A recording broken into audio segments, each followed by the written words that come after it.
Good morning, everyone. It is Thursday, March 26th. Sorry, we're running behind, but clearly not on our slides because they're already up. So first in this morning, we have Michael Costa from Gifford. And you want to come on up? And so I kind of want to set the stage a little bit about what's happening kind of this week. We have several bills coming over, which we haven't gotten yet, but there is a bill coming over from primary care, and we've talked about this a lot this year. And so this week, we're just kind of taking testimony on these are things that I want people to be thinking about when we're working on the Senate bill. And so we have all sorts of fantastic witnesses coming in to share with us. And so while it may seem like the topics are a little disparate, I want everyone to kind of get a grounding of things that we will be talking about. So we've asked Michael Costa to come in. Right. Madam Chair and members of the committee, thank you so much for having me here today. Good morning. My name is Michael Costa. I serve as President and Chief Executive Officer of Gifford Healthcare. Gifford is an unusual healthcare entity. We are a 25-bed critical access hospital, a federally qualified health center providing healthcare services regardless of ability to pay to Vermonters, and we're a retirement community. We have a 49-bed independent living campus, a 30-bed nursing home, and an adult daycare. We're located in Randolph, where we have clinics all throughout central Vermont, from Berlin down to the Upper Valley in Sharon. Gifford's been around for 123 years, and we are not presently affiliated with either Dartmouth or UVM, but of course we have close working relationships with a variety of hospitals.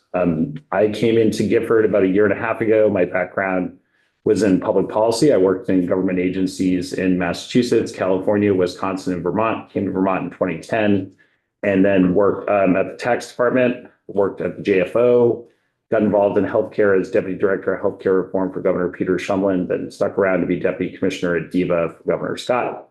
I'm a lawyer by training and have a master's in healthcare delivery science. And I woke up and realized one day I have all these opinions about healthcare, but I've never actually worked for a place that actually cares for people. That seemed, just to be blunt, that seemed dumb. And so I wanted to see how rural healthcare works. So instead of going to UVM or Dartmouth, I went to Northern Counties Healthcare, which is both a federally qualified health center and home health and hospice agency, serving the Northeast Kingdom from St. Jay to Hardwick to Island Pond to Newport. I'm passionate about how you might transform Vermont's healthcare system and take care of rural populations. And while I was there, I learned that if you really want to sort of transform the system, you need to have great relationships with hospitals. And although we did, we weren't in charge of any hospital. And so it's hard to get traction in the way I wanted to get traction. And Gifford at that time was looking for a CEO. So I came in October of 2024. I accepted the job at a certain point in time. Between when I accepted it and started, the Oliver Wyman report came out saying, hey, we really need to transform Vermont's healthcare system. A fascinating way to start a job. But in retrospect, it was a difficult gift and a gift that Gifford needed. Because although we are big-hearted, our business was not sustainable. And so we've spent the last year and a half trying to figure out two big picture things. One, how do we make our organization financially sustainable? And two, how do we play a role in improving Vermont's health system? I don't think it's enough for Vermont's hospitals to be competent and just offer great care in their own community. They have to figure out how to make the system more of a system. And so Gifford is passionately engaged in that work. And this morning, I'm here to speak to one part of that. Because one of our views on how Gifford might serve the broader health system in the future as being a place to train people that want to work in rural communities. And so I come to you today as CEO of the Maple Mountain Consortium, which is an effort to try to launch and sustain a family medicine residency program within Vermont's health centers. This effort started several years ago with a group of FQHCs, mostly led out of Lamoille Health Partners. Lamoille Health Partners ran into some financial difficulty, and the program was at risk of stalling as an effort. we raised our hands at Gifford and said, we want to lead this. People at the time, including my own board of directors, said, you kind of have a full plate. Like, what do you mean you want to take over and try to launch a residency program? And I said, that's true, but we've got to get out of the day-to-day in healthcare. And that's real hard because healthcare takes care of people 24 hours a day, 7 days a week, 365 days a year. And when I tell my former colleagues in public policy, the major difference between policy and being out in the field is that you've got to execute every day. But if you don't lift your head up and ask deep questions about the system, you're not going to be effective, and Vermonters are going to suffer. And so to me, we need to make some bets about the future and about how we're going to transform. And so Maple Mountain is one of the ways in which we think we can train people in rural centers of Vermont, outside the academic medical centers, to create the workforce we need and to get people to stay. And so if I might, I'll just quickly go through a few slides and talk about Maple Mountain, what our hopes and dreams are for it, what our progress has been to date, and where we are with funding. So we're at a very interesting point about whether we might actually be able to bring this to life. I'm sure you can read faster than I talk, though I talk real fast. I'm originally from Massachusetts. I'm 6 generations away from being a real Vermonter. I just kind of go fast. So please tell me to Don't have an stop. accent. Slow down.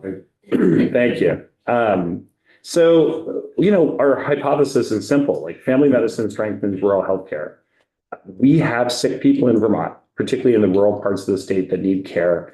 And access to primary care has been an issue here and in other rural settings. As everybody in this committee undoubtedly knows, our demographics skew older. And so we, by and large, have an older and sicker population than other states. And people tend to travel long distances to reach primary care.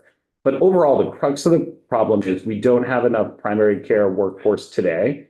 And that problem is likely to get worse over time. Right now, we have too few primary care providers for our population, probably about a fourth of what is needed. And most of them are getting older. When I look at my workforce, it reflects the fact that when this was measured in 2022, nearly half of all primary care physicians were over the age of 60. We are engaged in the effort right now to try to recruit younger physicians because the people we have are super mission driven, and they have panels that they've developed with patients over 30 years. And they lie awake at night in bed thinking, what's going to happen to my patients when I'm no longer in the workforce? And so we know that we need to pass the torch to a new generation of physicians, but we somehow have to bring them to Vermont. And we think that we can train them here. Go ahead, Val, and the question also. So looking at the age, Mhm. what's the general retirement age you need? So I can definitely go and try to find some data on that. My experience working at several places in Vermont is around 70. People start slowing down or thinking about, hey, I want to reduce my hours, or I want to go to per diem, or I want to train people, but late 60s, early 70s. I will tell you something I've learned because I lead a healthcare organization, but I'm not a clinician. And so I'm very respectful of the fact that I can't do what they do. That for a lot of Vermont's primary care physicians, they make the distinction to me, this isn't what I do, this is who I am. Yeah. And so they don't suddenly stop being a doctor because they're not showing up in our clinics. And so they tend to work longer because it's part of their personality to get a lot of joy from it. But around 70, they're starting to look for, what's my off-ramp here? There was a tremendous article, I believe in Vermont Public a couple of years ago, about Dr. Bob Primo in Island Pond, who had been the only physician in Island Pond for over 3 decades. When I led Island Pond, Bob was amazing. He's not afraid to give the CEO really direct feedback about what's working, what's not working. But Northern County still hasn't replaced him almost 2 years later, because it is that hard to get a physician into primary care, particularly in remote outposts. So for us, I'm trying to get someone to say Chelsea or Rochester, which is on the other side of the mountain from our hospital. Like, those are really hard jobs to get people going. You need somebody who wakes up every day thinking that's what I want to do. So That's just to say that story on Vermont Public was riveting. Well, yes. I mean, I found it riveting. Other people might not, but I encourage anybody to go listen to it. It's amazing. And I know I don't work there anymore, but the Island Pond Clinic is a really special place. How many individual distinct clinics, sites does Gifford have within their FQHC? So we have Sharon, Chelsea, Randolph, Bethel, Rochester, and Berlin. So we have 6 clinics, and they're a combination of primary care and specialty care. How many physicians, not APPs included, but how many physicians do you have serving all of your clinics? Do you know? So I'm going to reveal one of my biases as the CEO of Gifford. I cannot answer your question because I tend not to make a distinction between physicians and APPs because by and large, they're doing very similar work. So I think of it in terms of we have 48 FTEs of clinicians working for us. Does that include specialty or is Yeah. that just family? Specialty, but I can report back on pediatric and primary care and specialty together.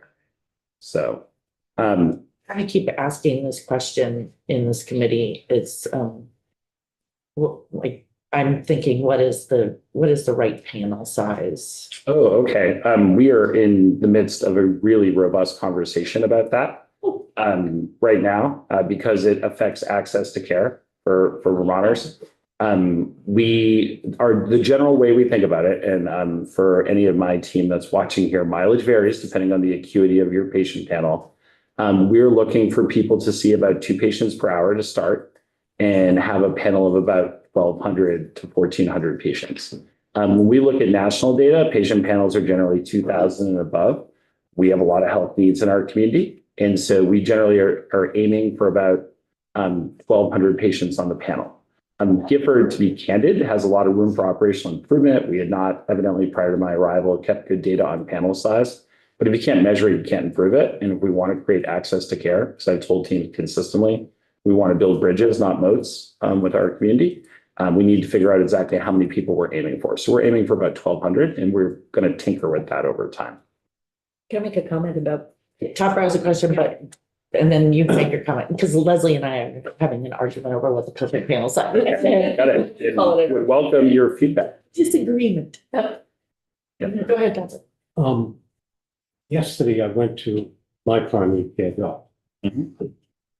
What I'm sensing is there's a trend for the doctors to work not full-time but part-time. Mhm. Now, there's, I think, 9 doctors in there. And there's only one of that group that works full-time. My primary care used to work full-time, but he said, I'm getting burnt out. Mhm. One thing I noticed is the time that he spent with me yesterday was way long. So, in your experience and seeing what's going on out there, is that how they're trying to keep working? Yes, I think if you were, I can only speak for Gifford, but I think if you were talk to my peers throughout Vermont, when we bring on, say, a primary care physician as a 1.0 FTE, so a 40-hour week worker, though they all between notes and phone calls work more than 40 hours a week. We all anticipate within 12 or 18 months, they're going to come back to us and ask for a smaller amount of time, like 0.9, 0.85. And I think the 2 things that generally physicians and other HPs talk to me about are 1, burnout. Hey, we're feeling burned out. We want to just try to protect a little more of our time. And 2, quality of life and work-life balance, particularly although we try to remain very competitive with our compensation at an FQHC in a rural hospital. We don't have as many poker chips as Dartmouth and UVM. And so sometimes people say, hey, I could go work for Dartmouth and UVM and make more money. Part of the reason why I'm here is because I love the mission and I want some work-life balance. I want to spend more time with my kids. I want to spend more time with my grandkids. And so generally they're drawing a little bit back on that. We are trying to employ some strategies like the use of AI scribes and other support staff to help them with notes and medications and refills to take away the parts of their job that they find tedious and get them to focus more on the time spent with their patients. Because we find that when we do that, they have more joy in that work and they're less likely to want to back off on what they're doing. So that, we think a lot, people talk about recruitment all the time, but we actually spend a lot of time thinking about retention because we want people to stay in their clinic and we want people to keep working at the pace that our patients need, right? Because there's still a mismatch. We need more primary care than we can offer in Vermont. We said 40 hours. Is that 40 scheduled? So Okay, I was gonna say, because that's not a 40-hour work week. no, and you're absolutely right, Madam Chair. For any clinician who's seeing patients, we generally divide their time between patient-facing time and administrative time. The ratio of that depends on where you work and depends on what your role is. But yeah, 40-hour work week would mean that some subset of that is patient-facing and some part of it is administrative time. So, Leslie? Yeah, I mean, we've been talking about panel size. I'm a retired family nurse practitioner, work in primary care, so I have Yeah. that view, front of the house kind of view. Yeah. The panel size is interesting because in some places anyway, they say if you haven't seen your patient in 3 years, then they drop off your panel.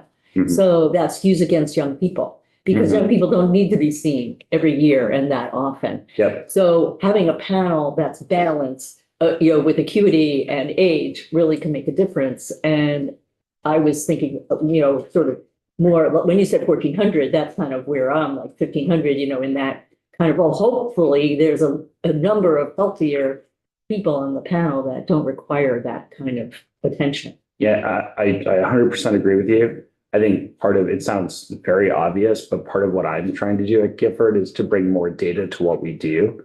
And so now that we've established panel sizes, we're having conversations about what it means to be lost to care. Yeah, And if you're 25 years old and you're very healthy, you're not necessarily lost to care if you're not seen in 24 months. yeah. If you're in your 70s and you have diabetic foot problems, we That's need to see it. But And so we'll yeah. have to adjust the panels for acuity in exactly the way that you're describing as we get a more sophisticated understanding of how to manage our patient size. But I've seen what happens is that the younger person gets dropped off the panel and they have an acute event, sore throat, whatever, and they can't get seen because you're not one of our patients anymore. Yeah. And I think that's a huge problem in how we define panels. I think you're describing exactly why we as a leadership team at Gifford talk to our clinics about, are we building bridges or digging moats with the community? Like we want to build bridges to folks. And just because, you're super healthy, you ran a half marathon and you haven't seen us in 2.5 years, doesn't mean we don't take care of you. That's right. Right. So I think your point's really well taken. Yeah.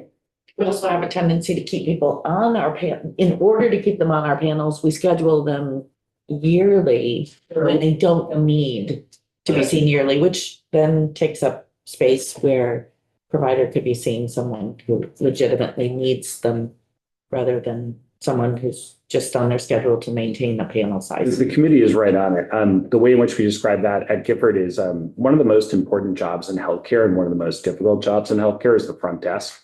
And we talk all about how every single person in healthcare can make or break the patient experience.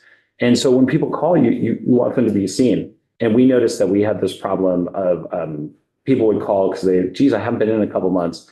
And they would take all of our acute slots. And you need those acute slots to see people when they're really sick. And so we've done a lot of work in the last year to say, hey, we don't necessarily need to automatically bring someone back because we need to hold those spots for two types of things, acute patients and then people that want to establish care, right? Like they're part of our community. We have to do that.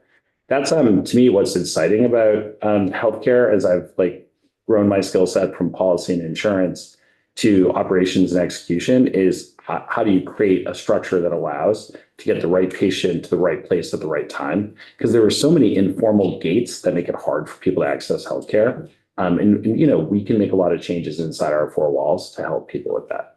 Can I ask? Yeah. What's interesting, of course, and I know you must know this, is that for social determinants, which you mentioned here in your slides, we only in medicine think about can access or impact 20% of a person's experience. Yeah. So there's the other 80%. And having the teams and having social workers who are really needed to do those kinds of things, I think really are important and need to be part of this conversation. I don't know in the residency that you're developing, how you think about that piece of it.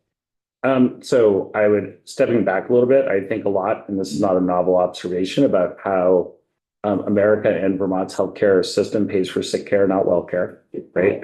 I think it's a very exciting time, particularly with the new CEO of Blue Cross Blue Shield, to talk about, hey, can we get paid in different ways to try to take care of folks and give them kind of the wraparound services that they need. Because your thing might be transportation, your thing might be mental health, your thing might be, can I get help getting a job or straightening out my insurance? It's not necessarily, I have a sore throat, right? Yeah. And the residency program is comprehensive. You have to get trained on kind of all aspects of primary care. And then one of the requirements of the accrediting agency is to have a behavioralist on staff to both help them manage their work and help them think about health more broadly. And so that's part of our grant application. Okay, I'm glad to hear that. That's crucial, In a actually. Yeah. One of the things that seems totally obvious, but is 100% true, is that most family medicine residents practice near where they trained, right? Think about dental, like one of the most underserved parts of Vermont's healthcare continuum. I can't help but observe that so far there's been no dental school here. Very hard to recruit and retain dentists when there's no dental school here. And the same is true of family medicine residencies. The data that we've seen, which is old at this point, but everything we've seen since is consistent with it, is that the majority of residents stay within 100 miles of where they trained. 57% stay within the same state. We see that in a long-term study with the UVM family medicine program, that the majority of them stay with Vermont and the majority remain in Chittenden County. Gifford just hired someone who was the chief family medicine resident at UVM this year, with apologies to Dr. Leffler. I don't know if he knows that, but we did. She's going to come to Randolph and Berlin, and we're so excited about that. But she came to Vermont. Her husband's a couple years behind her in medical school. He just matched in Vermont. They're going to move to our community in Vermont. They're going to buy a house in Vermont. That creates a lot of momentum to stay and raise your kids and be part of the fabric of this state. And so for us, it's okay, if you want more primary care physicians in the state, one of the strategies you should adopt is train more of them here. And then most importantly, get them out in rural areas. We've seen that in Chittenden County. We've seen that in Plattsburgh. People that train here tend to stay here. And so, we think of all the different residencies you can invest in, that family medicine is very important. And we talk a lot in Vermont about primary care being key to healthcare and trying to get people to thrive and be healthy and lower the cost of care. We need to create opportunities to do that. And so we think family medicine is the way to go. Now, why train in a health center? So nationally, there's a movement called the Teaching Health Center Movement, that basically takes the idea of, look, most people that get trained in large academic medical environments like Dartmouth and UVM, and they do a wonderful job. And so I have no complaints about their training of physicians. They do great work. At the same time, though, what we see nationally is that when people train at health centers, they tend to buy into the mission of health centers and then work in more rural areas. I will tell you that many of the physicians that are at Gifford at one point in time either worked with or worked at folks from UVM and Dartmouth, and those networks are critical. It makes them more effective. We have one cardiologist who does amazing work. It's very lonely to be the only cardiologist somewhere. But he can pick up the phone and call his former colleagues at Dartmouth anytime and say, hey, I got this interesting case. Like, what do you guys think? Or this person really needs to get in now. Please do whatever you have to do to get this patient seen. And so we think that if we train people in our communities, they can start to develop that relationship with other local institutions that will make them more effective when they're independent practitioners. Leslie has a question. And You mentioned one cardiologist, and of Yes. course, the Aquin 67 report really talked about how you regionalizing and how does one cardiologist cover your hospital? Because that's not sustainable for that individual. So how does that work for you? Well, for us, what we do is we take a look at the number of patients they see and say, okay, is there any way we can make this more efficient? Right. So, for example, we had one neurologist and we had patients that really need a neurologist, but after taking a look at the data in the Oliver Wyman report and taking a look at our own data, we went to, when our neurologist left for Alabama because she was tired of Vermont's winters, we went and advertised for someone to work 60% of the time. We found somebody. Okay, so you're not Right. getting coverage then, that's why. Yeah, we're not doing Oh, coverage. that's the issue. Okay, got it. However, I will tell you, it has been a really marked change in tone and collaboration since Dr. Leffler took over UVM Health. So we know that even if you have one wonderful person, and we do have a really wonderful cardiologist, Dr. Andrus, and we do have Oh, Bruce, Bruce is at Gifford. Yeah. Oh. He's wonderful. He's He's our guy. Yes, it's on point, holding the heart with the cardiologist. Right? So Dr. Andrus is there and he's announced his retirement and he's very diligently trying to find his replacement. And fortunately for us, there are several cardiologists that want to do that. But to the point of your question, Hope is not a plan. And so we're also talking to UVM about, hey, how would you support our cardiologist? Could we develop a more robust telehealth relationship? Could you get somebody down here twice a week if we decide it's more efficient to partner with UVM or Dartmouth than have our own? So I think coming out of the Oliver Wyman report, there's more due diligence going on of, okay, we want the service line local. If you talk to UVM or Dartmouth, they would say, yes, you should have cardiology local. It's not about what you want, it's about how you do it. And so we're just taking a more like robust approach to thinking about how you staff smaller service lines. And if you do it right, it can be a win-win. Right now, to step back and put my Gifford hat on again, in this past year, we had about 15% more clinic visits while having fewer clinical staff. So we just think we're running the business better and we're doing a better job flexing resources where they need to be. So the neurologist is a great example. Like we're paying for 0.6 neurologists meeting the demand of the community. And so we just, each and every time we're going to look at that. One other parenthetical comment, we, like every other Vermont hospital, are preparing transformation plans with the Agency of Human Services. And it's not public yet, but we're in negotiations with another Vermont hospital about radiology services saying, hey, it's not really efficient for us to employ our own radiologists, and it creates a single point of failure and no radiologist, no hospital. Currently, we're sending money to Georgia for teleradiology. That feels bad. We have to imagine that there's another Vermont hospital that is employing radiologists that are not fully using their time. Why don't we come together? And so far, those conversations are going really, really well. And that kind of nuts and bolts collaboration, I think, has been a really good outcome of the last year of transformation talk. And so for me, like when how does this come together with the Maple Mountain work? It's everybody's got to find their lane. We need radiology services. Maybe some other hospital takes the lead on that. Maybe we take the lead on educating family medicine physicians who want to practice in a really rural space at one of Vermont's FQHCs. We're all trying to find like what's our specialty instead of like building our own little kingdoms. That's just not sustainable. This is not a question for you, but I'm putting it out there because they're not in the room and we will have them in. But on your last slide, you talked about UVM, their family medicine program, it's 58% in the state of Vermont. The question I have for UVM is actually, because I've been thinking a lot about education and training lately, which are one of our next guests later on. I'll ask them that. How many family medicine residents start in family medicine and actually end up practicing ultimately in family medicine? Because that 58%, is that just people who complete family medicine? Or is it including people who start and then decide family medicine isn't for me? Which is frankly one of the reasons I'm very excited about the Maple Mountain Consortium, is that it seems to be that it's targeted for doctors who really want to practice in a rural setting, and that their residency training will be ultimately how they end up practicing and want to practice. Whereas sometimes with an academic medical center, Yeah, I see Stephanie. Well, But maybe Dr. Ann Morris, who was the residency program director, runs AHEC, is in the room, so she might be able to answer that. I saw AHEC down in Barbara. How many people actually complete family medicine that started?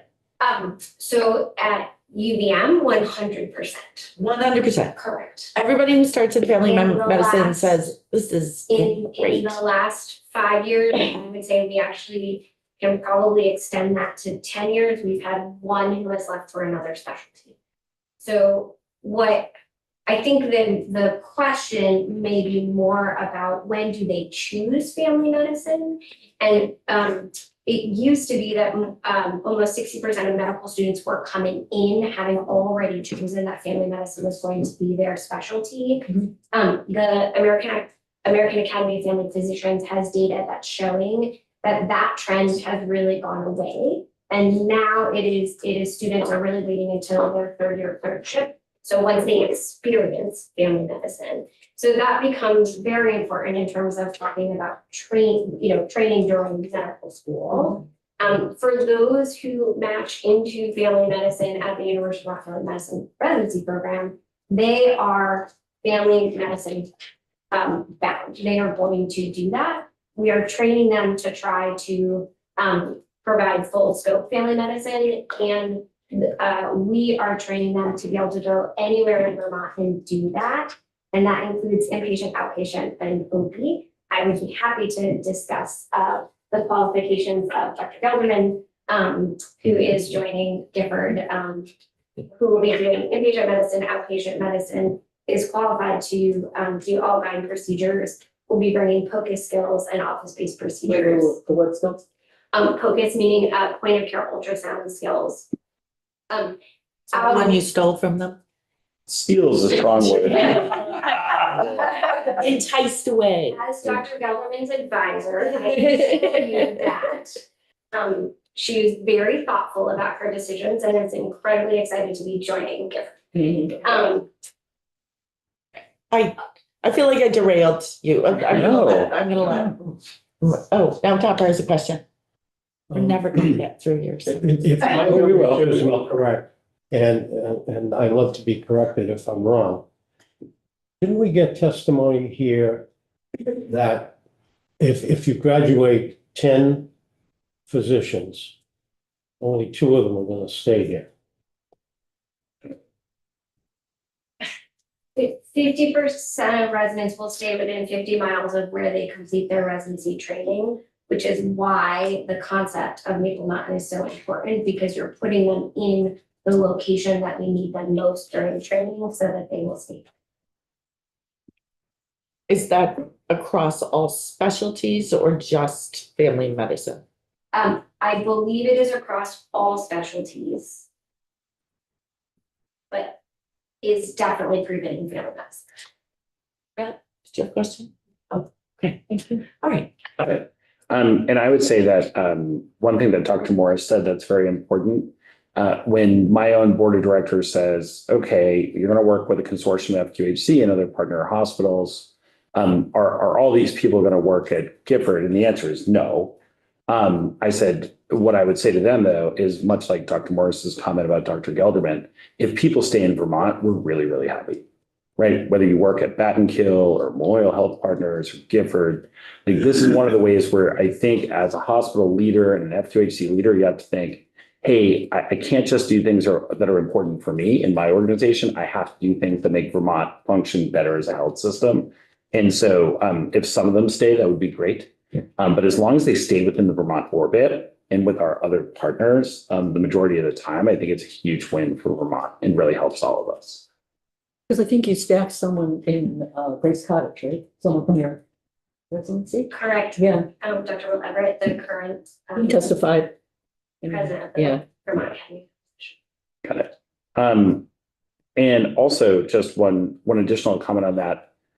It also helps retain our current workforce, because I have to tell you, our current physicians, just even the prospect of a residency program is incredibly exciting for them.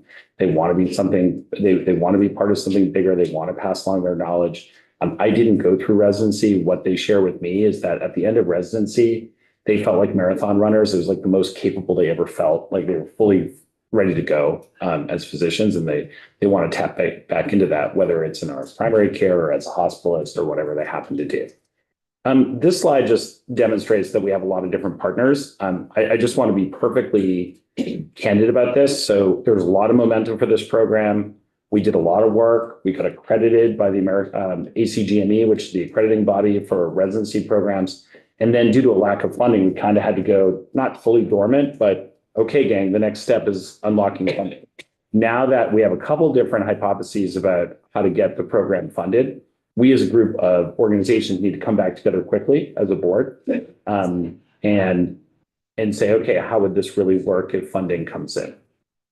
And I don't know if I'm up on the screen there. Yeah, we lost your slides. Okay, should I share my screen again? Sure. There we go. And I'm going to go into presentation mode, which I learned about today. You need some help. Oh, yeah, right. Yeah. Yeah, okay. Tasha, it says I'm sharing my screen. I won't see it up there. That's weird. I don't know what's in.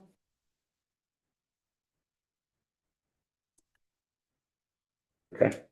You're rejoining this. You just stopped out of the Zoom. Yep. I'm gonna jump right back on.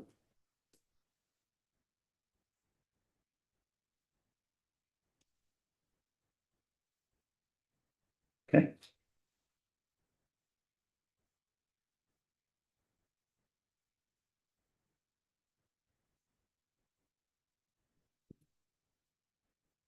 Okay, should be back in.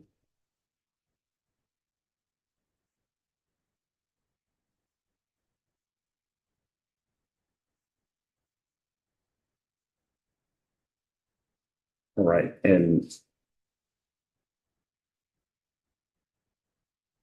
so as we rejoin here, Yeah, I'm gonna do, but I don't see you. it's still just circling.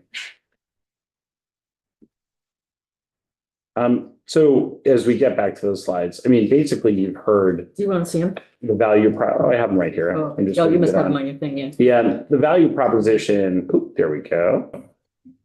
Am I back in? Can't do that. Voices. There we go. Here. There we go.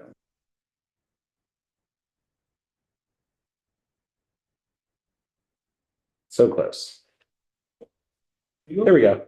So, you've heard, are we in the share mode or no? No, but. There we go. So, our plan is to have 4 residents in each cohort, up to 12 residents in the program at any given time while it's up to full speed. It would produce over 40 family physicians over 10 years. And to the point that Dr. Morris made, our strong view is the majority of them will stay. Each of them provides visits, which is really important. The supply and demand curve in primary care have not met. To put that a little less bureaucratically, every single day, some Vermonter needs a primary care appointment and they can't get one. That's a huge problem, both in trying to create healthy families, thriving communities, and getting the right care at the right place at the right time, which is actually the transformation problem I think all of us should be working on. And if we do that, we'll find a way to bend the cost curve and be more affordable. And so having these residents out there making these visits, I think would be hugely important to the system. And we've had a long-term view that access to primary care leads to better health outcomes and lower costs. And I think that's true. It depends on how long you measure that over. But for us, we think the residency program is a great way to try to get at it. So we've made a lot of progress. Years of work went into this, culminating in receiving accreditation in 2025. That means we have the car is built, it's been inspected, you need to turn the key. Turning the key requires money. And so that's where we're at. And to really enroll residents, we need funding that is reasonably certain. I think all of us in healthcare are willing to take risks to recruit and train physicians, but we're making a commitment to people for multiple years. And so we have to feel really good about that. And so just to give you a brief review, there was a $500,000 grant for phase 1 of this project. Stuart May, who's over to my left, was instrumental in getting that grant for the state of into the state of Vermont. A ton of planning went into it. And then that culminated in getting accredited by ACGME and saying, yes, you can have a teaching health center program. Our view was that there'd be a phase 2 where we're looking for about $4 million to run it for the first 4 or 5 years until we're making enough visits and can get long-term stable funding. The gold standard for that is teaching health center funding, right? The federal government right now funds teaching health centers all across the country. And so ultimately you'd want to get that money in every single year. What we're trying to do is not wait 5 years for Congress to figure that out. What we're trying to do is get funding to build a bridge to that point in time. I'm confused about that. Yep. So, I mean, federal government, I know, does have training, medical education, Yep. payments, grants. Yep. Would that not start day one So or? Let's talk about this for a What do we need a second. bridge for? So, Where's the bridge going? so the bridge is going to sustainable funding.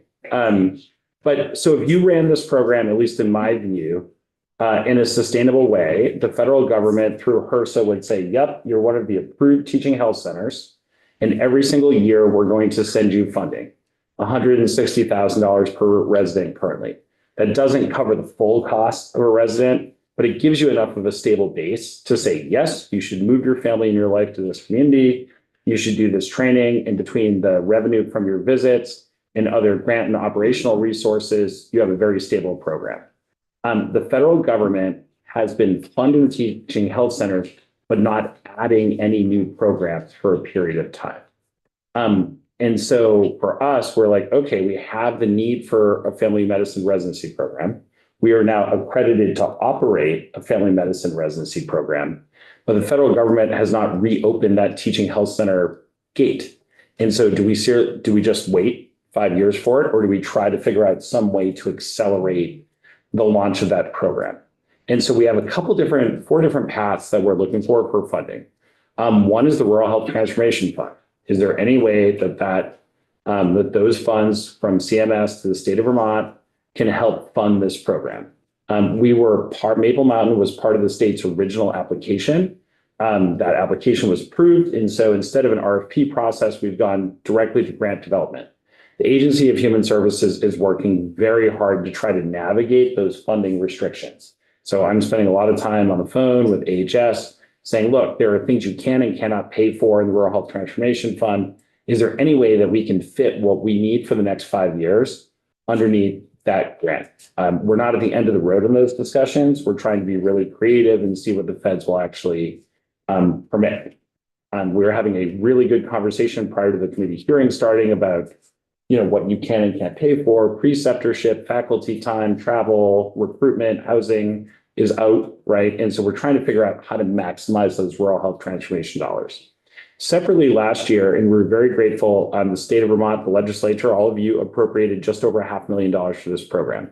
Originally, we were looking for it to unlock some Medicaid matching dollars for the program, and the federal government is not interested in that. And so the Agency of Human Services is trying to figure out whether that can be unlocked as a state level grant to maybe cover some of the things that we need to launch the program that are not permitted by the Rural Health Transformation Fund.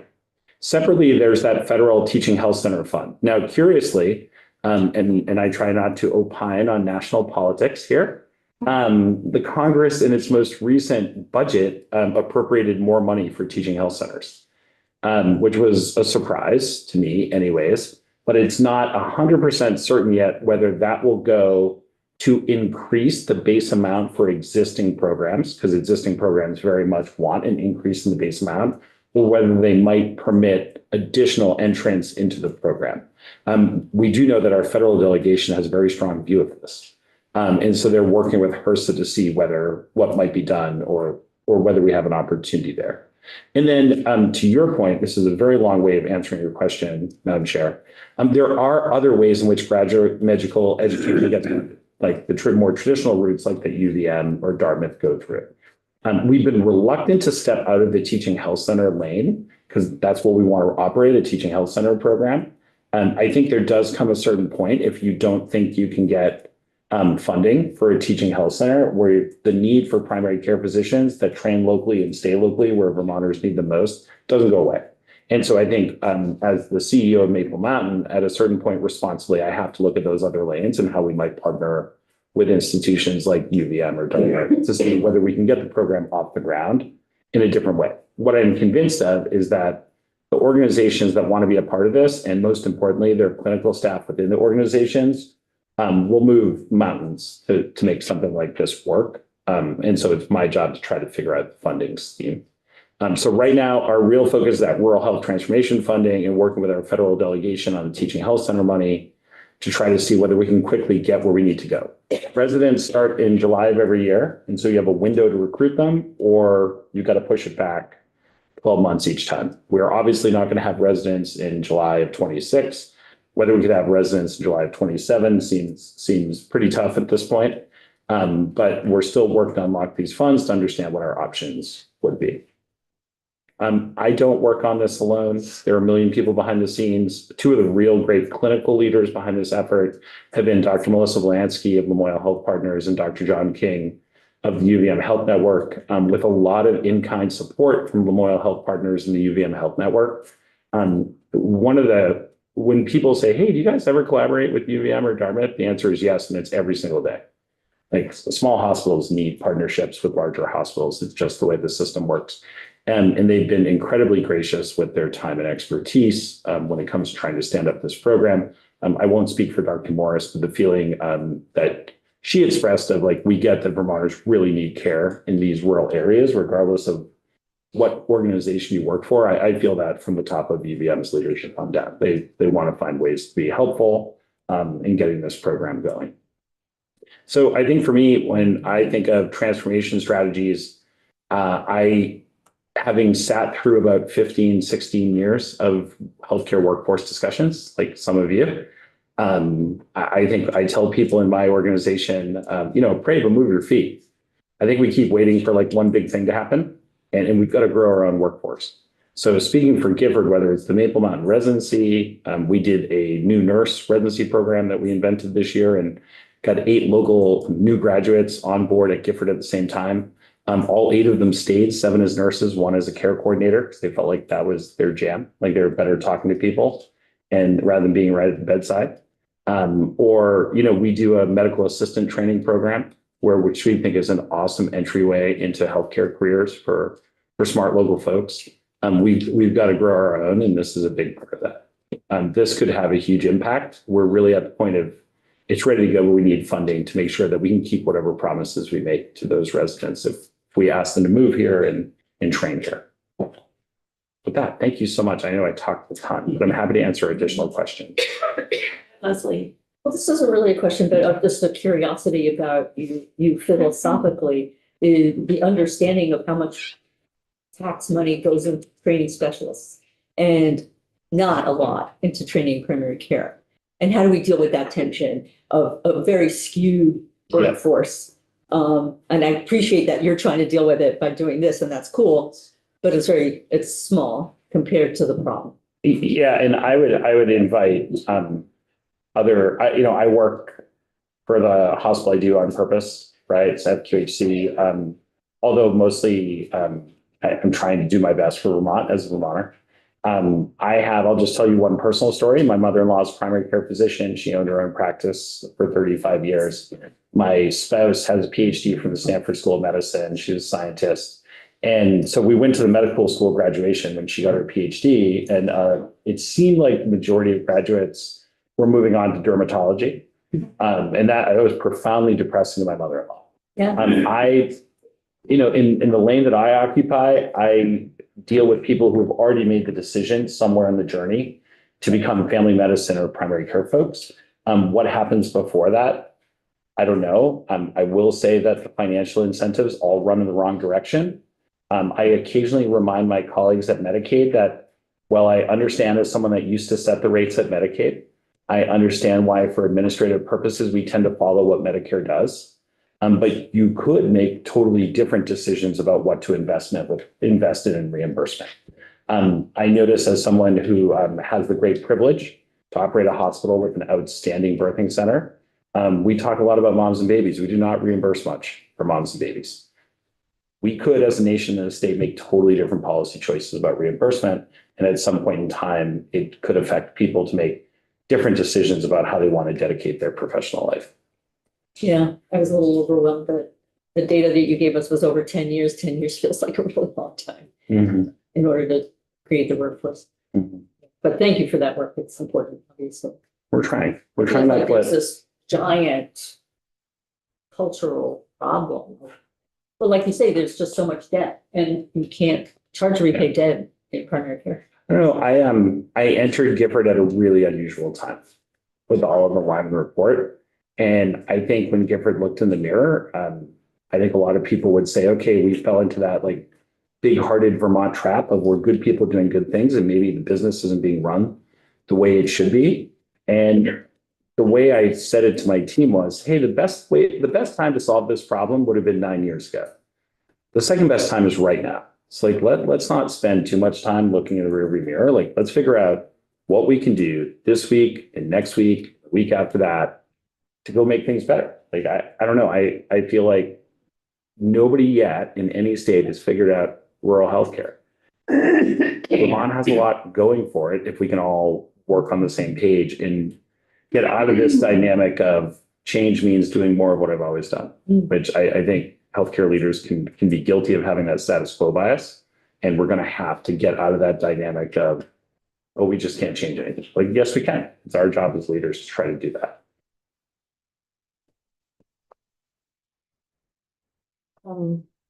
Any other questions?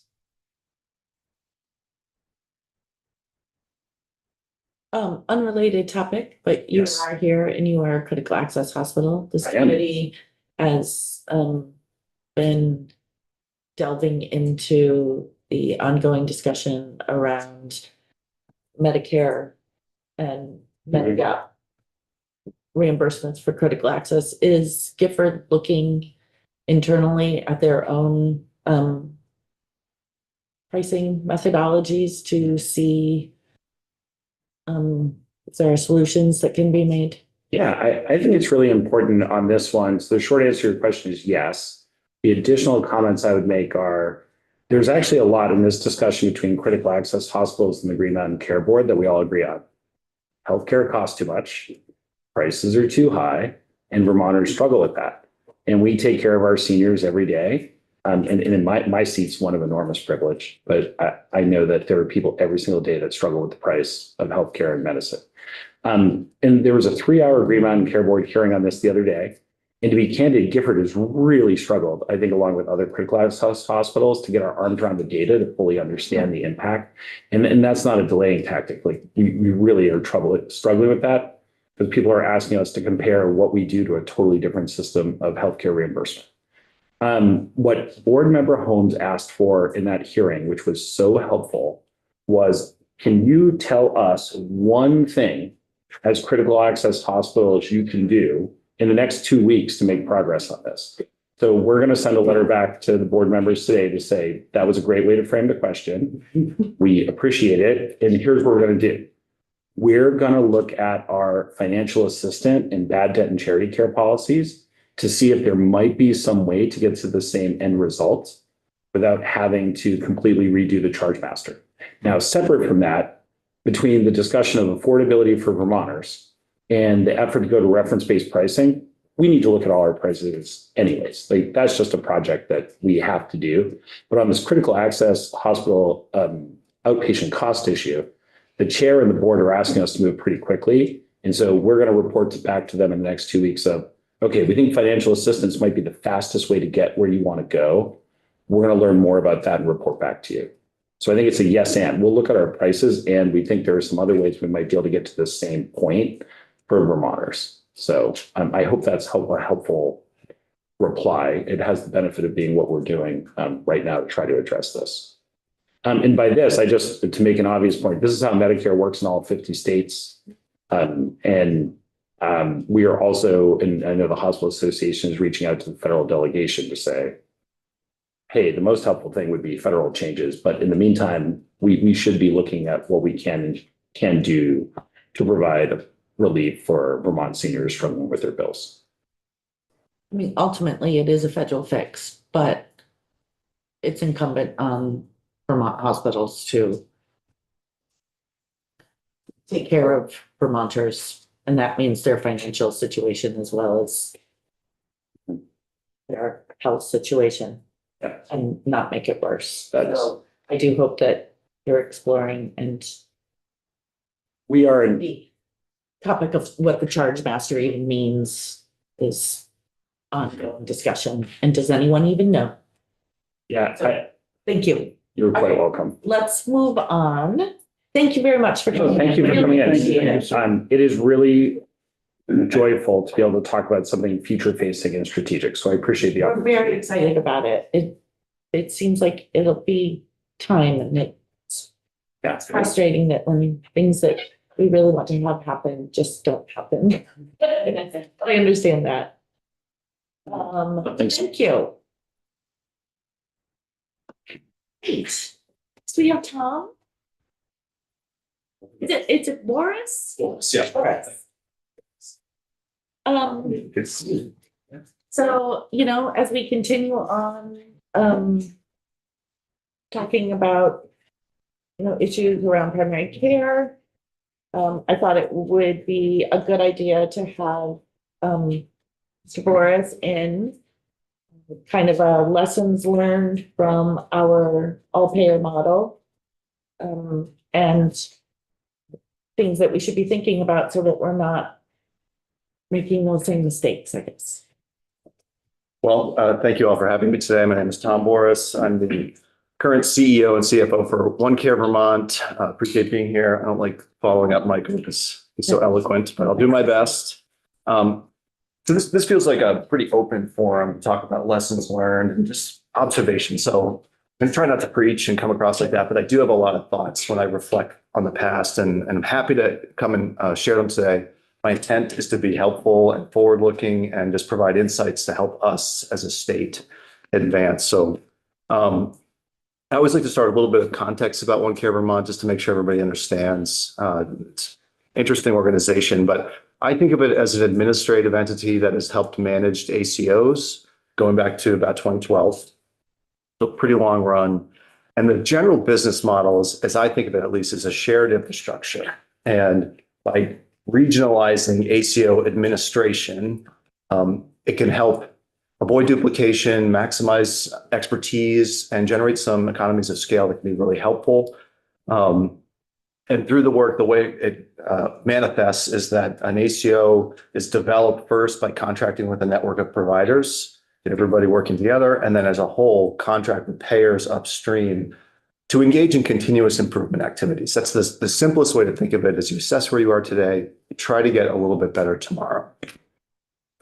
You may know that OneCare is in the process of winding down. We concluded our contracts in 2025. We're now in the run out period of our general business and also shutting down the business simultaneously. But that makes this the perfect time to stop and reflect a little bit and just think about, what worked really well in our world and how can we learn from it so that we don't repeat any mistakes, but also that we can learn from the success stories as well.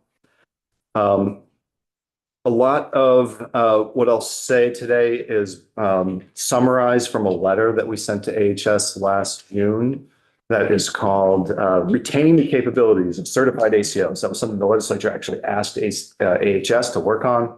We submitted this letter in spirit of being helpful and was shedding a little bit more light on what it is that OneCare actually did, in spirit and hope that some of it can be recreated because there's a lot of value, in my opinion.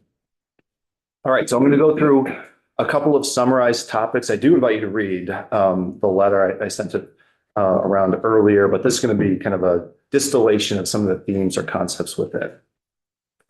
So the first topic I'd like to speak to is administrative burden. And that can mean a lot of different things in healthcare, but I'm going to narrow the focus here a little bit and say it's administrative burden related to value-based care contracts and programs.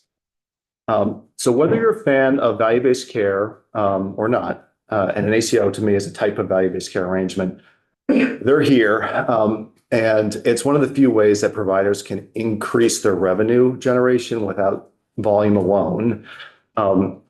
The problem, though, is that they're super complex, and it takes a lot of work to run them. So what I think worked really well conceptually for OneCare over time was having an entity that could manage some of the heavy administrative lift associated with these programs so that the practices didn't have to deal with that. They could focus more on the patient-facing work. And I think that's a really important concept and learning to take forward as more kind of big initiatives are launched, whether federally or from the state or homegrown things, even finding ways to decant some of the administrative burden and back office functions that just are necessary off of the practices, particularly rural primary care practices that have scant resources, is a really important idea and concept. And it's a complicated time in healthcare right now. And one of the things I worry about is how much burden is kind of passing through to providers, especially the small rural practices, but not exclusively. Even FQHCs will have to deal with this in hospital primary care as well. I'm sorry. I'm not quite sure I understood quite where you were going with that.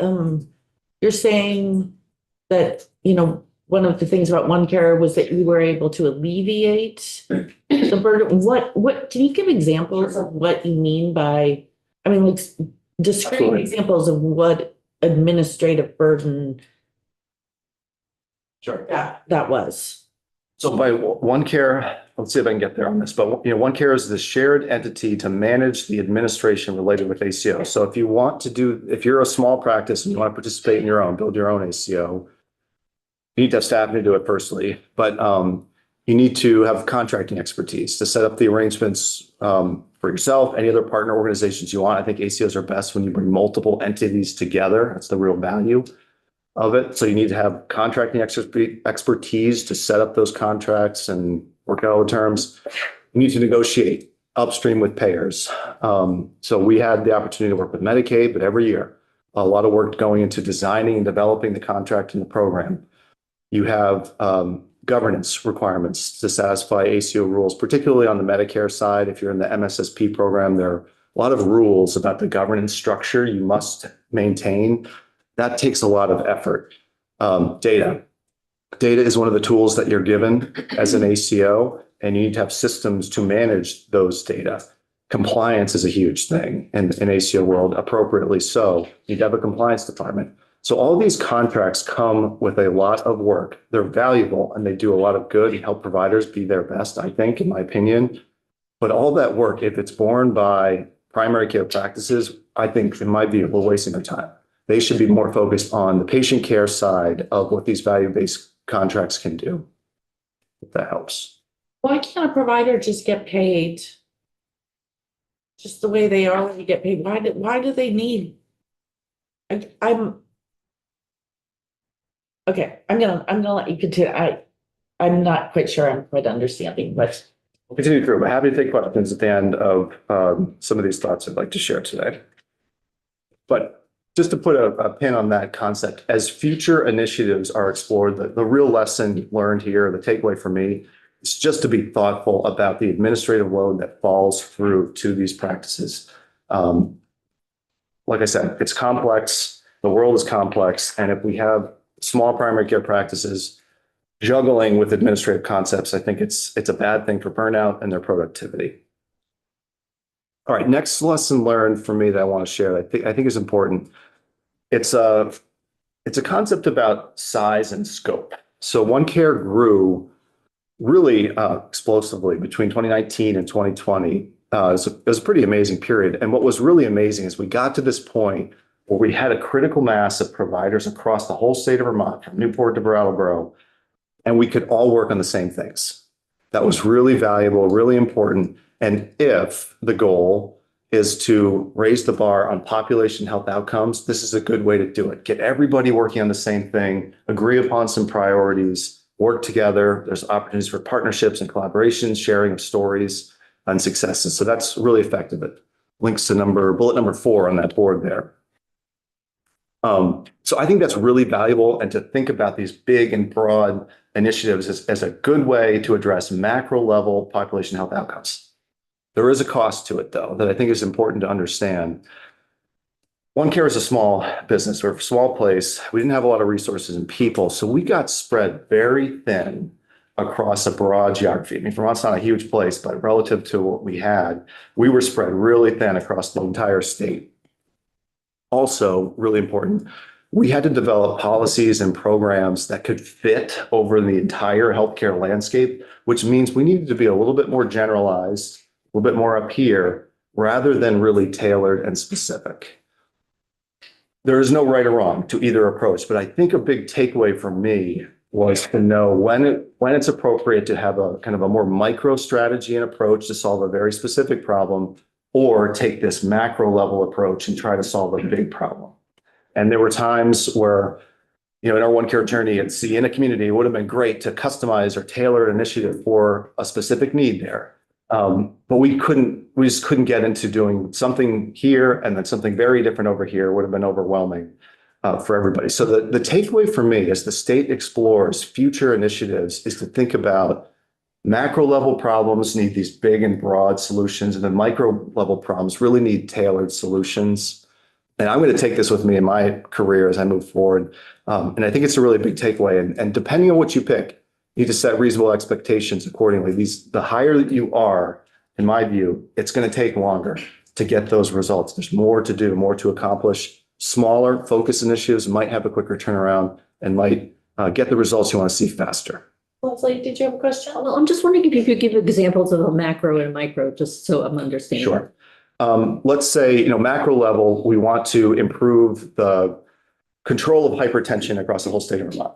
The model that OneCare was working under was a good one for that because we could get all the providers to have some sort of incentive around that. We could supply data, a lot of opportunities for collaboration and working together.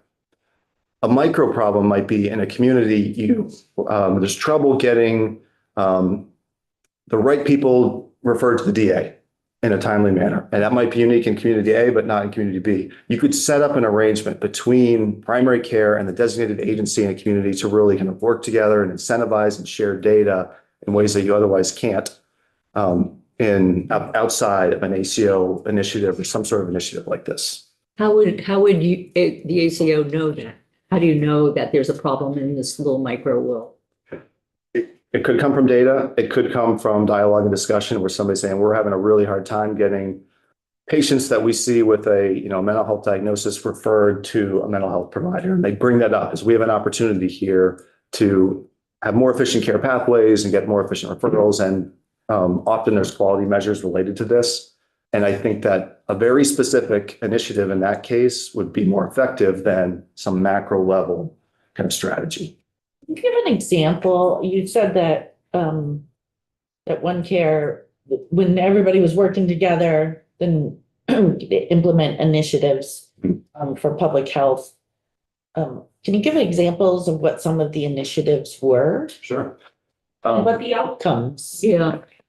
I want to understand, and maybe you're going to get to this, is why did OneCare fail? And you don't have to answer that now. I think you should answer the question first, but I think that's what the takeaways, what happened? Sure. Well, I'll just say, I don't think OneCare actually did fail. Maybe wrong. But I'll get to that in a second. So for an example first, one more recently was around mental health screening. We felt that there was an opportunity to really champion the idea of mental health screenings in the primary care setting. And in a lot of cases, this was in alignment with the blueprint, try to help resource primary care practices to have some mental health capacity or capability in office. So we pushed through our program designs incentives for practices that were able to raise their mental health screening rate. And we saw pretty amazing results. In a 1-year period, we saw a 10% increase in mental health screenings across the primary care practices participating in OneCare. And with some real dedicated focus and consistency and a lot of talking about it, we saw some really important improvements in population health outcomes like that.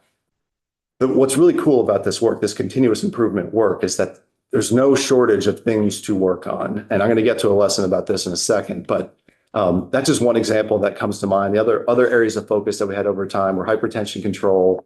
Annual wellness visits became a really important topic in the last few years of time. You can pick really whatever you want, but if you get a critical mass of providers working on the same things, you really can raise macro level outcomes. Who chose the initiatives?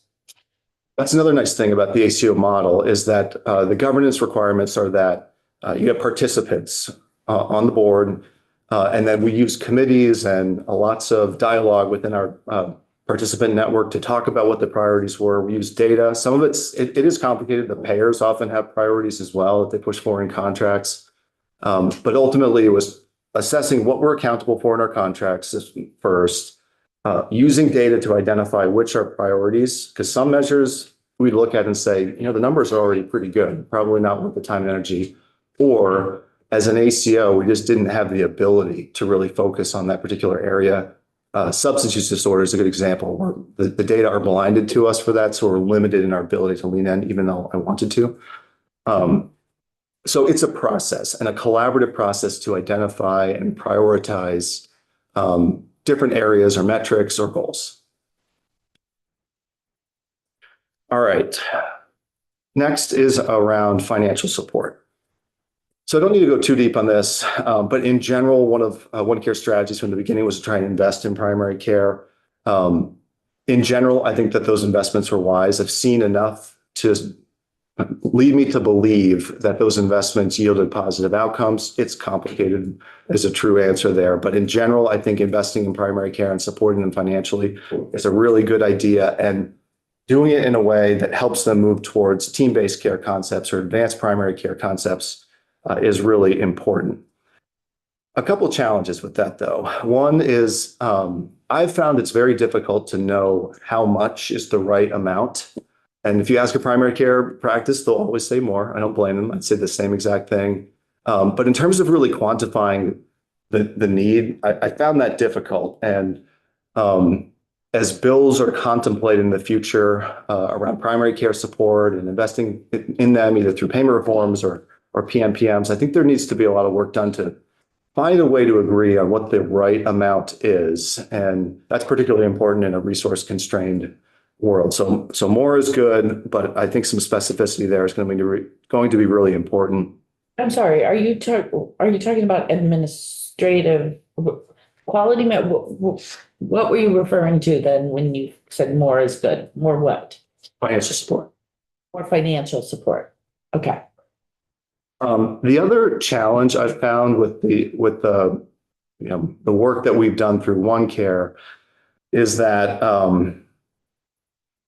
I don't think that paying every practice the same PMPM is appropriate all the time. And going back to what I was saying before about being big and vast versus small and tailored, because we were so vast and spread so thin across the state of Vermont, we had to standardize. So a lot of our PMPMs were equal for our big quality improvement initiatives and programs.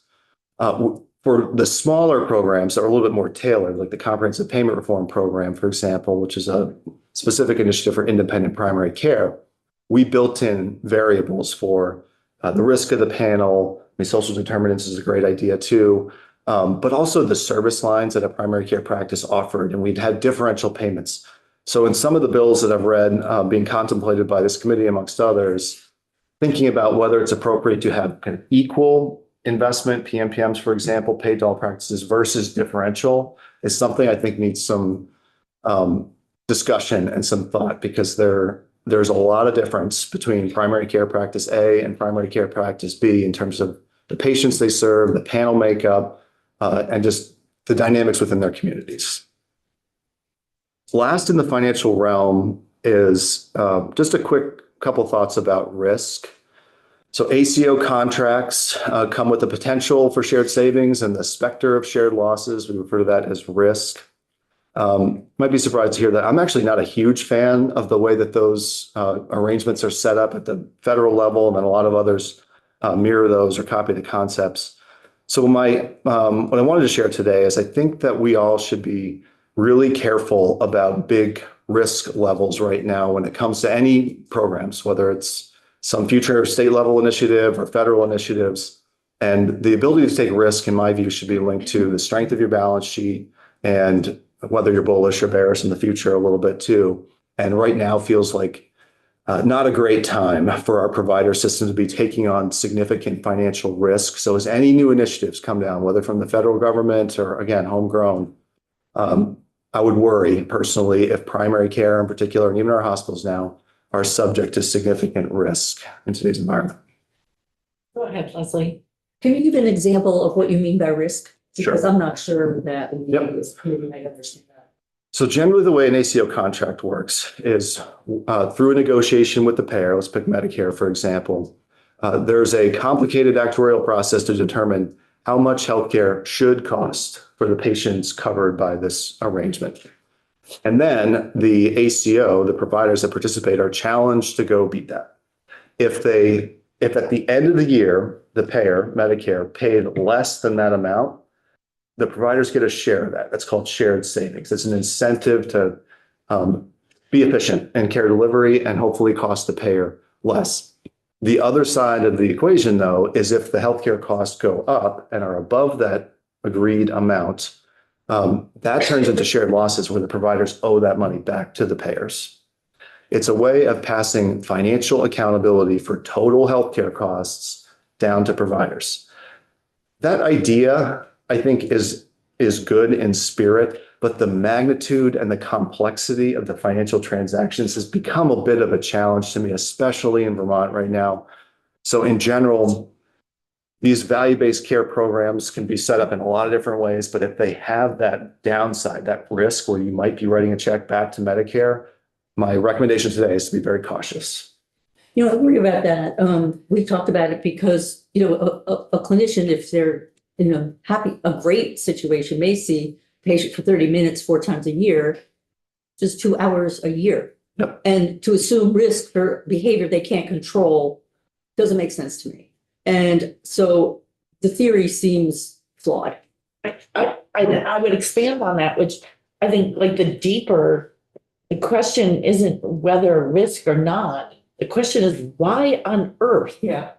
Why on earth would we make primary care responsible for the system's affordability? I mean, it makes System's it outcomes. and the system's outcomes. It makes as much sense to me as saying, okay, well, primary care is responsible, not responsible, but urology is. But why on earth I don't even know why we're thinking in terms of Why do we that. even go? Yeah. Why is that even an acceptable Why- theory? Yes. It's fair questions. Fair question. I mean, first, that's a question for Medicare, because they develop these programs, and then everything that we've been a part of is some sort of tries to replicate the concepts of it. I think one thing, I don't disagree with your concept. If you're looking at any individual patient, this whole idea is not true. The idea, though, I think, is to try and transition healthcare to more of a panel management concept where, you know, practice organization has an eye on how much it's costing for their whole panel to receive healthcare and takes a more active role in that approach of healthcare. And I think there's some utility in that. The financial arrangements to me can work well. There's opportunity for practices. If a practice does a really good job avoiding things like unnecessary ED visits, they have a financial incentive now to do that. Whereas absent that in just a fee-for-service environment, they don't.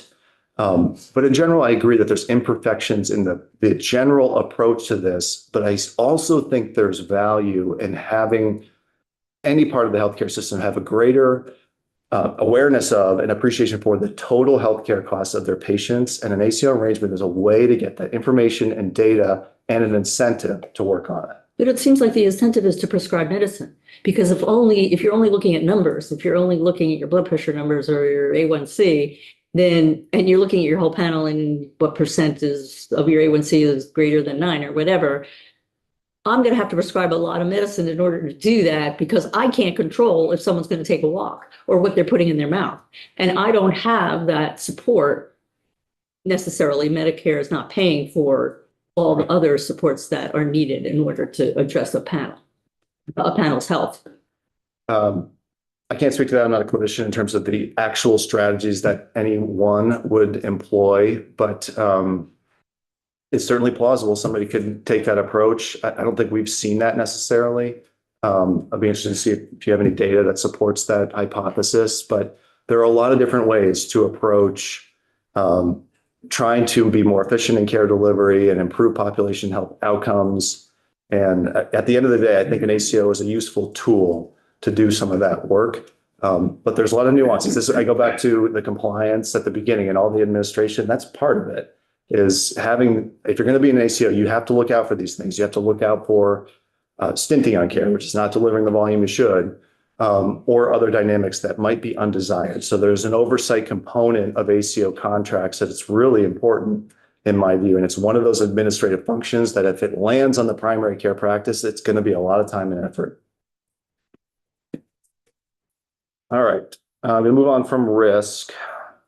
The long story short on that, again, just be cautious. So next is about simplicity and focus. You can't boil the ocean, right? So I joined OneCare in 2017, and the organization was already laden with altruism and its desire to solve every problem under the sun. It was fun to be a part of. And while those intents were noble, I think it became pretty clear that it's easy to bite off more than you can chew, and it's easy to become too complicated too fast. We were often ordered to do extra things too, so that added to it, but we own a part of that for sure. So I think what's really important is for any of these initiatives to start out simple. If I could go back and do at least my tenure at OneCare, do it over again, come out of the gate with very simple, very focused program designs, make sure they're clearly understood, make sure we can operate them effectively, and then get some wins, get some progress, and then start to build out. What else could we add to this? Or how else could we address a different problem or a different area? And the other side of the equation with that is, while it could be difficult for us if we bit off too much, it made it really difficult for provider participants to follow along, understand what they should do, lean in and be a contributor. And it's easy to confuse people. And if you have a 40-slide presentation to explain a program, you've already lost.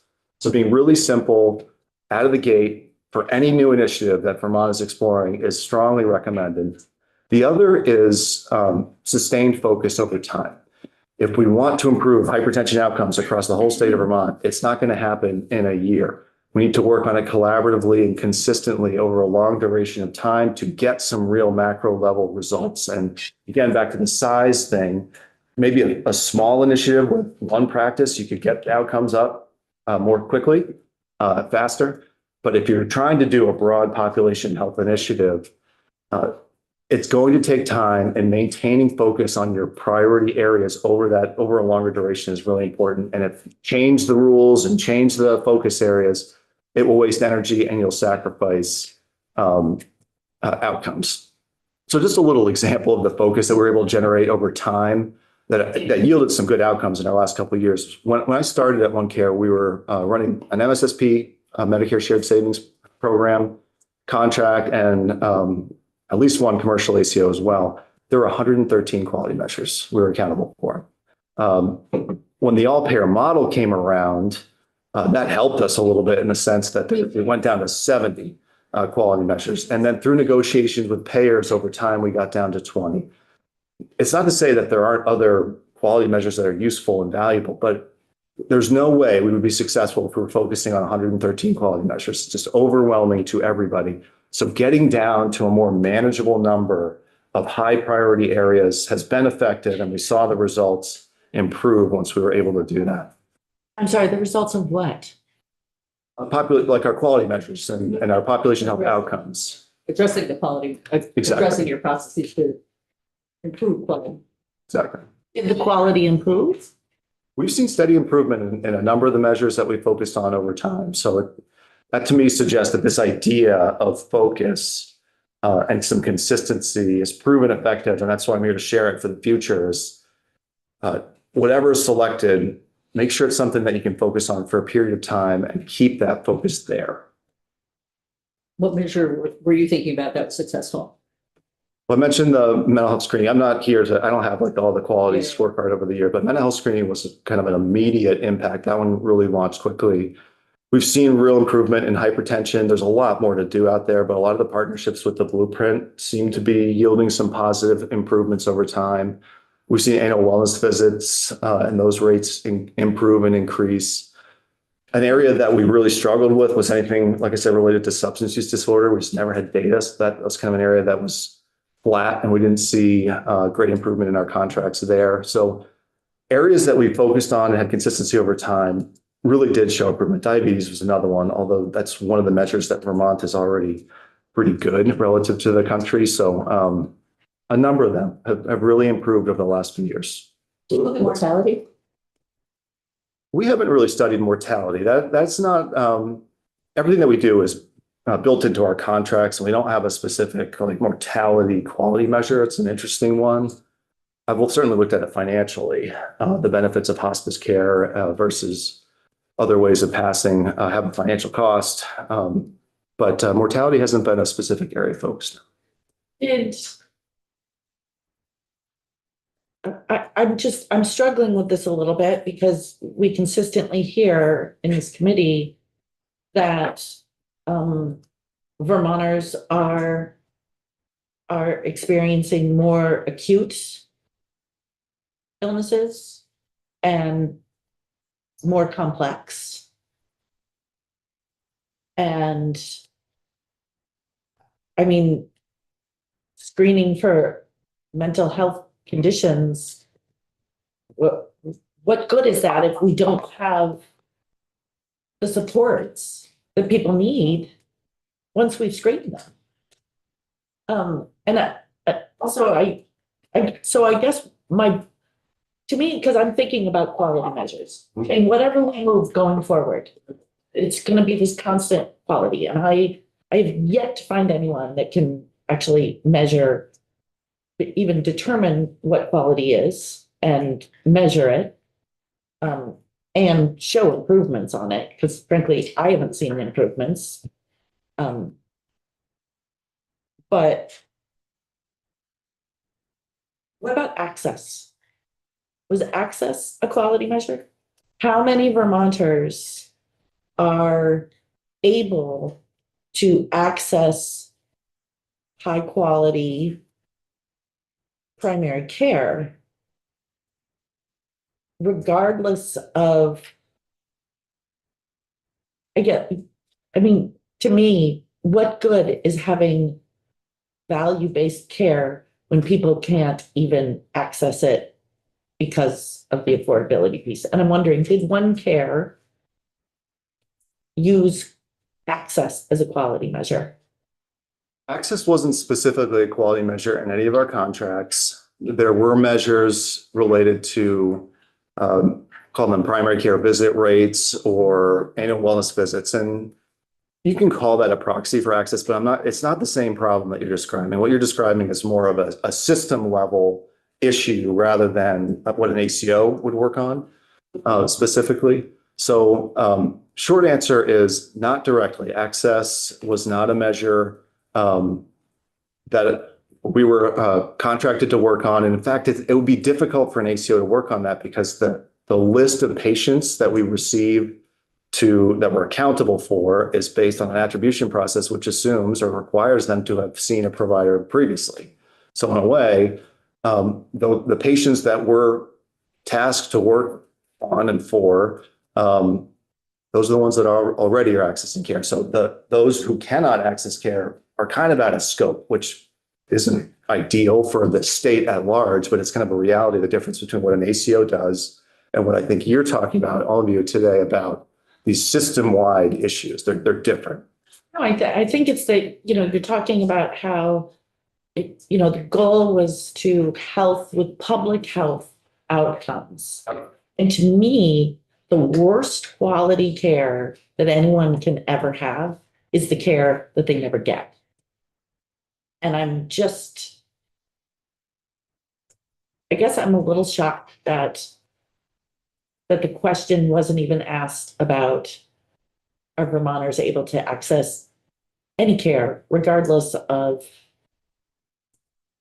what their hypertension, what their blood pressure was. Sure. On a discrete given day. I wouldn't say it was. Yeah, go ahead. Did you want to, and then I'll allow you to answer. So I'm new to Vermont. I arrived in 2019. I heard and still hear a lot of confusion around OneCare. The goal was a lot of frustration around the cost of it. But before I came to Vermont, I worked in a lot of other states that had very different healthcare reform projects going on. And I wonder how you reflected on whether OneCare did an adequate job educating Vermonters on the goal so that they could be active participants in the goal. Well, I have my own perception of what it is, but I don't feel I have yet to really meet someone that understands the concept of the ACO. Thanks for that question. I agree. It's been difficult because there really have been multiple initiatives going on at the same time that are similar enough, but different enough also that has made the dialogue really difficult. So over here, the state was running the all-payer model. And that was, had lofty goals. The state agreed to fulfill certain terms with CMS, and that was a contract too. And then over here, we're trying to run an ACO in Vermont. There's conceptual overlap in that the all-payer model was trying to challenge Vermont to build ACO business and make it more robust to help address some of these population health opportunities.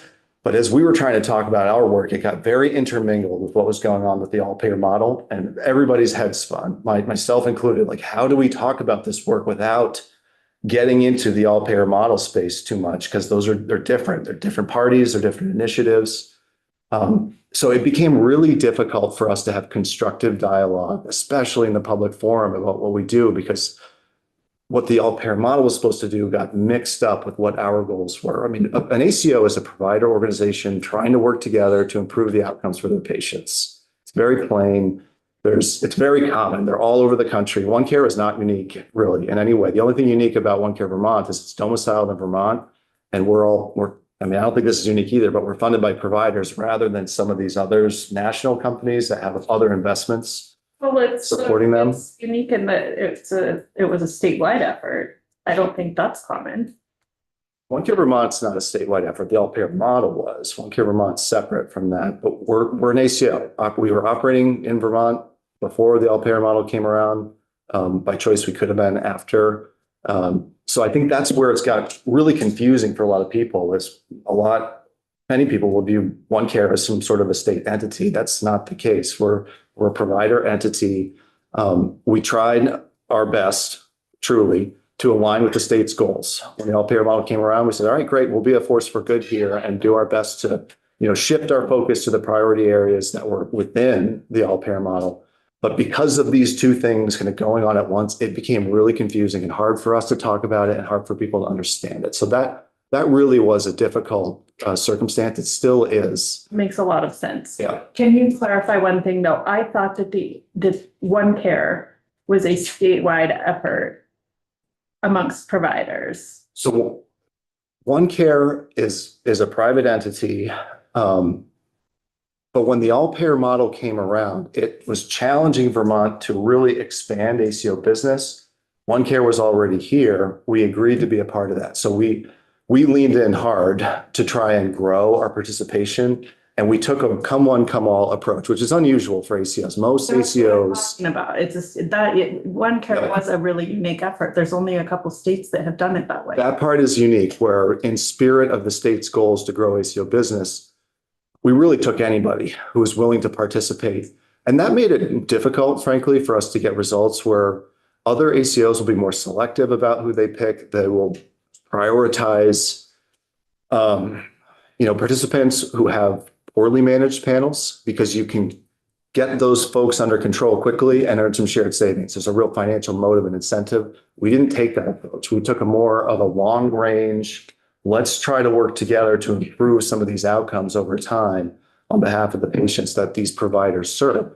And for a provider participant, I think those who really leaned in and got it they understand the value equation for them. They got financial resources, which I think are good, but they also got access to data they wouldn't otherwise have. They could partner and collaborate with other organizations and speak about business in ways that you can't in a disaggregated healthcare system. Waivers are a huge tool under these programs where you can, through oversight and action from a board, delete some of the barriers that prevent smooth patient flow and transitions through the system. So those are all tools that the providers can use to deliver better healthcare.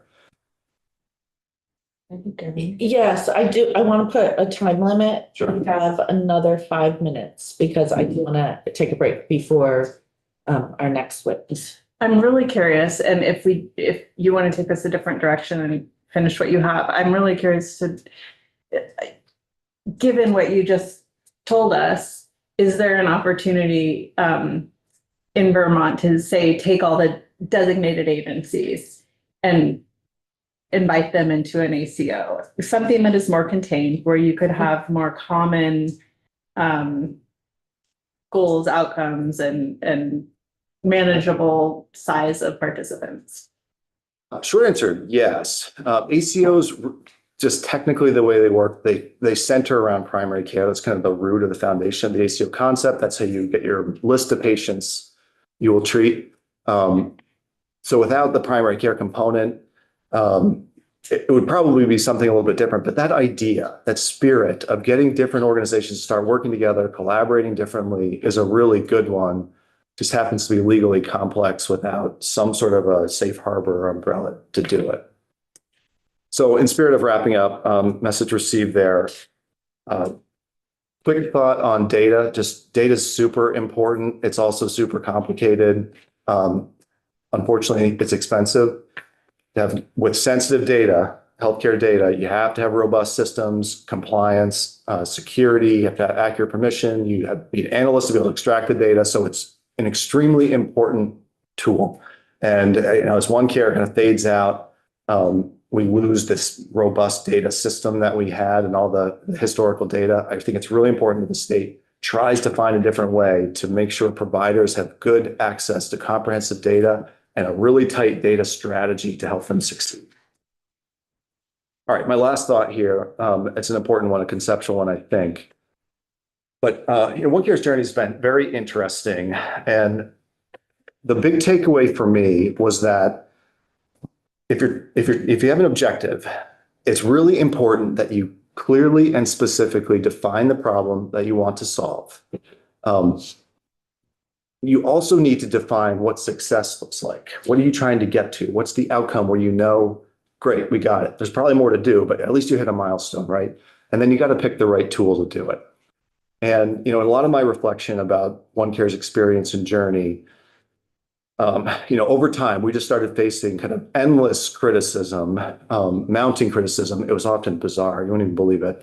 But it just kind of dawned on me, like through time, that people were so dissatisfied with OneCare because it doesn't solve the cost shift. It doesn't solve commercial premiums. That's not what ACOs do. If ACOs could do that, we wouldn't have this cost shifting problem across rural healthcare all over the country. They are great tools for providers. They're valuable. They help providers, I hope, exist in a more dynamic environment and allow for more partnerships and have more data. There's a lot of good that can come from them. But we were just kind of branded a failure because the cost shift wasn't solved. And if you look at OneCare Vermont as an ACO, the way ACOs are evaluated, generally, it's whether or not you earned shared savings more than you owed shared losses over time, or whether or not you could generate positive quality scores over time. Through that lens, I think OneCare was a fairly successful organization despite constant headwinds. But the real problem is that all of us in the state of Vermont working on this, never really got crisp on what is it that we're trying to solve here, and how do we know if we're making progress, and how do we know when we succeed? And it got really murky between the goals of the all-payer model and the goals that would be more germane to ACOs and ACO business. So as you all are thinking about new initiatives and new programs for Vermont in the future, my recommendation is to be really crisp on what's it trying to solve, how do we know, and then asking, is it the right tool to solve that job? Because if the goal, retrospectively, the goal was to solve the cost shift, using ACOs to do it was not the right tool, despite their value. Thank you. Thanks for coming in. My pleasure. Really appreciate it. I still have Okay. questions. Yeah, I was just gonna, so if you tell me, I know we're done here, but what should the goal have been? Yes, let's, It's a one-on-one. yeah. Because we're all, we'll go offline.